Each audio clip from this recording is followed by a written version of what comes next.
Bismillahirrahmanirrahim. Assalamualaikum warahmatullahi wabarakatuh. Nahmaduhu wa nasta'inuhu wa nastaghfiruhu wa na'udzu billahi min syururi anfusina wa min sayyiati a'malina may yahdihillahu fala mudhillalah wa may yudlil fala hadiyalah. Asyhadu an la ilaha illallah wa asyhadu anna Muhammadan 'abduhu wa rasuluh la nabiyya ba'da amma ba'd.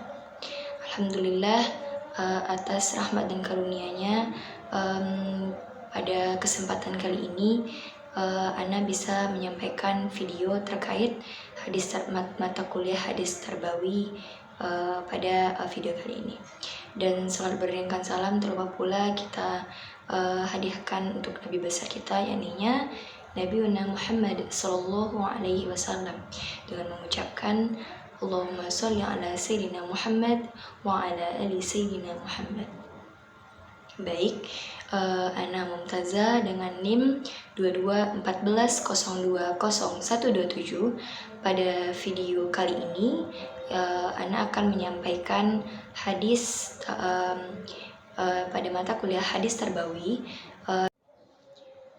yaitu hadis pada kali ini yaitu hadis pada tugas hadis kelima, yaitu bertemakan anjuran bersiwak dari Rasulullah Shallallahu Alaihi Wasallam. Dan hadis ini diriwayatkan oleh Abu Hurairah yang berbunyi, hadisu Abi Hurairah radhiyallahu anhu anin Nabiyyi sallallahu alaihi wasallam qala laula an asyqa 'alal mu'minin wa fi hadithu Zuhairin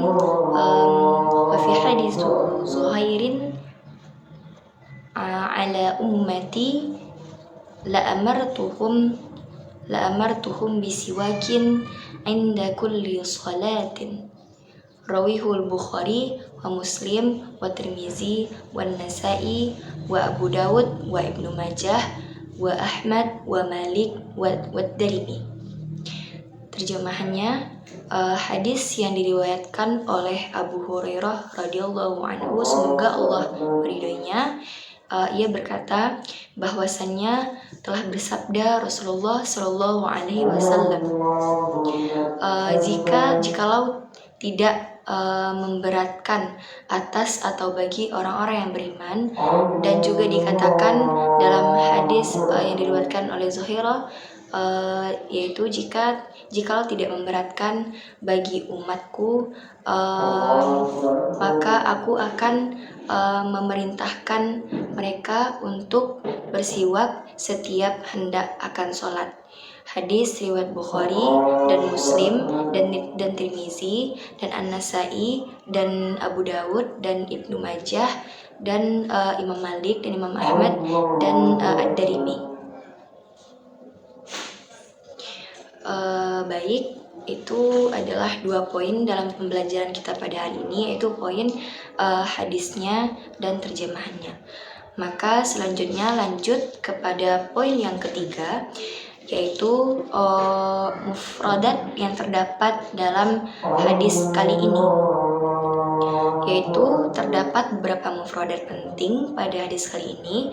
Yang pertama, qala, berkata atau bersabda, laula, jikalau tidak, alal mu'minin, atas atau bagi orang-orang yang beriman, alal ummati, atas atau bagi umatku, la amartuhum, aku akan memerintahkan mereka, bisiwaki, dengan bersiwak, inda, ketika, kulli, setiap, sholatin, akan sholat. Sholatin, sholat. Baik, itulah poin yang ketiga. Selanjutnya masuk kepada poin yang keempat, yakninya poin makna atau kandungan dari hadis ini, yaitu hadis tentang anjuran bersiwak dari yang diriwayatkan oleh Abu Hurairah.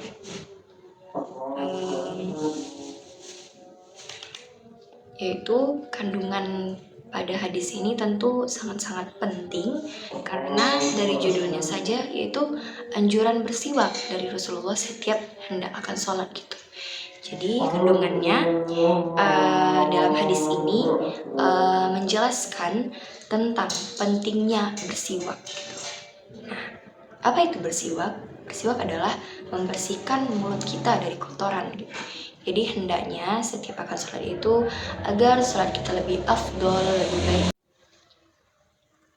Jadi hendaknya setiap kita akan sholat saat berwudhu itu, sebelum berwudhu hendaknya kita alangkah lebih baiknya untuk bersiwak, itu membersihkan mulut kan, agar sholat kita lebih afdol, lebih baik lagi gitu kan. Jadi kita menghadap Allah dalam keadaan yang bersih. Dan hadis ini menyebutkan kata Nabi Muhammad SAW, yaitu seandainya untuk orang-orang yang beriman atau atas umat Nabi Muhammad SAW tidak keberatan atau nantinya akan mengalami kesulitan, maka saya, yaitu Rasulullah SAW, akan memerintahkan kepadanya hendaknya lebih baiknya untuk bersiwak yaitu untuk menggosok gigi seketika setiap kali dia akan melaksanakan sholat. Di sini Nabi Muhammad SAW sangat-sangat memperhatikan kemaslahatan atau kebaikan untuk umatnya, di mana Nabi Muhammad SAW mempertimbangkan bahwasannya jika ia menyuruh atau memerintahkan umatku untuk ini akan kesulitan. Jadi jelas ajaran Islam itu yaitu ajaran Nabi Muhammad SAW, Nabi pedoman kita, tidaklah memberatkan dan tidaklah menyakitkan itu senantiasa, yaitu ini untuk kemaslahatan, demi kemaslahatan umatnya, demi kebaikan kita juga. Atau kemungkinan yaitu kita mengerjakan pekerjaan itu. Contohnya seorang guru atau seorang dosen, ia akan memperhatikan keadaan kita atau keadaan peserta didiknya gitu. Jadi pastinya seorang guru menginginkan yang terbaik untuk peserta didiknya atau peserta atau siswa yang diajarnya gitu. Jadi tidak mungkin ia akan menjerumuskan siswanya sendiri untuk melakukan hal-hal yang buruk, melainkan adalah untuk kebaikan atau kemaslahatan kita. Nah,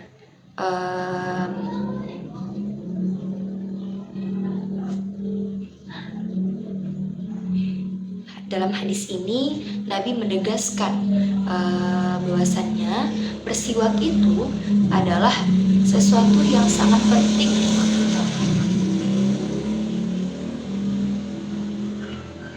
Bersiwak itu adalah sesuatu yang sangat penting untuk kita, sangat penting untuk kebaikan kita.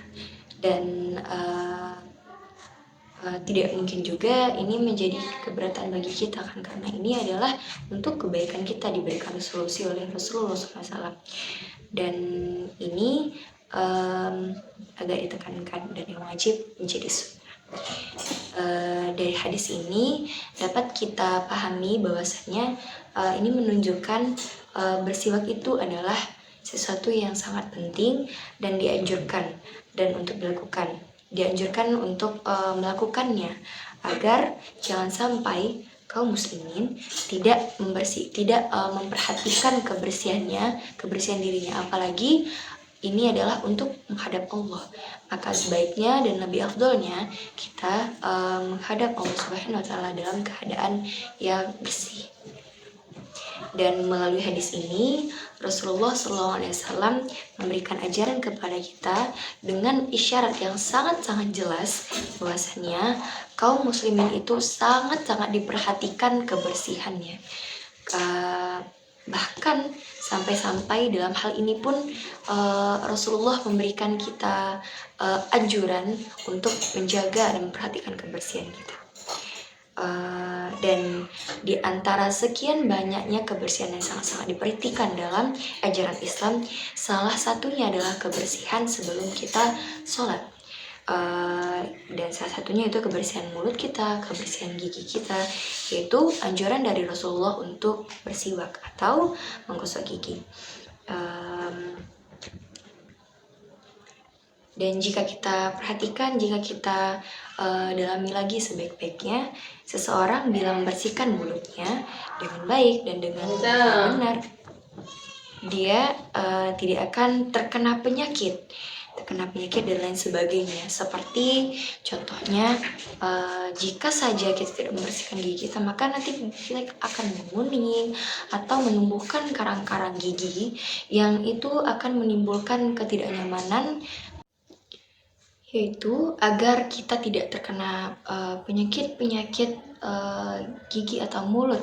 Seperti jika kita tidak membersihkan mulut kita, maka nantinya akan mengakibatkan gigi kita menguning atau tumbuhnya karang-karang gigi karena tidak dibersihkan. Jadi dapat kita ambil hikmah bahwasannya tidaklah mungkin Rasulullah SAW memberikan suatu anjuran, suatu solusi untuk umatnya jika bukan untuk kemaslahatan kita. Jadi hendaknya marilah kita mengerjakan anjuran yang telah diberikan Rasulullah SAW.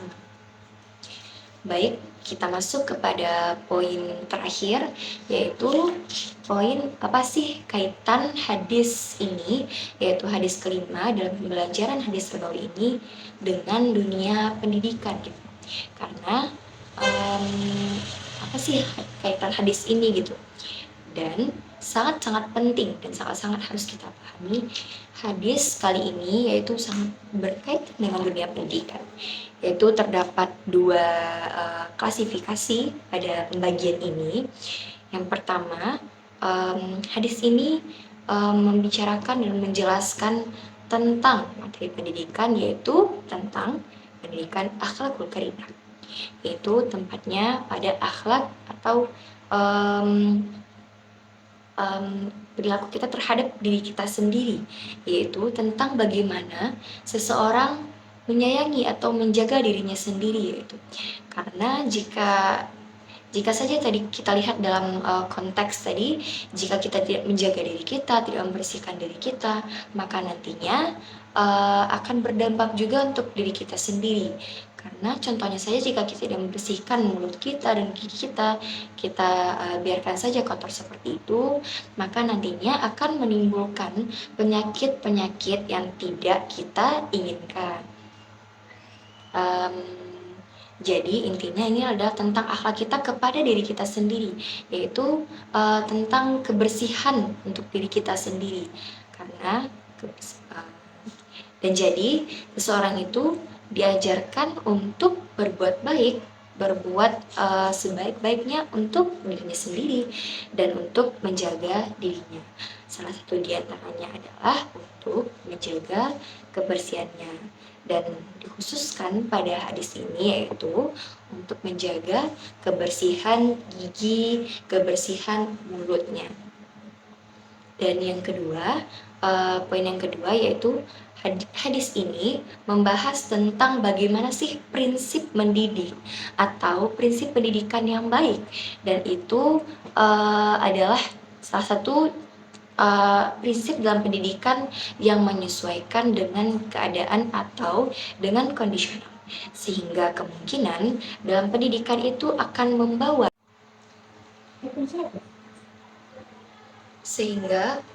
kemungkinan pendidikan itu dapat membawa kita kepada kebaikan yang akan lebih mudah sampai kepada peserta didik.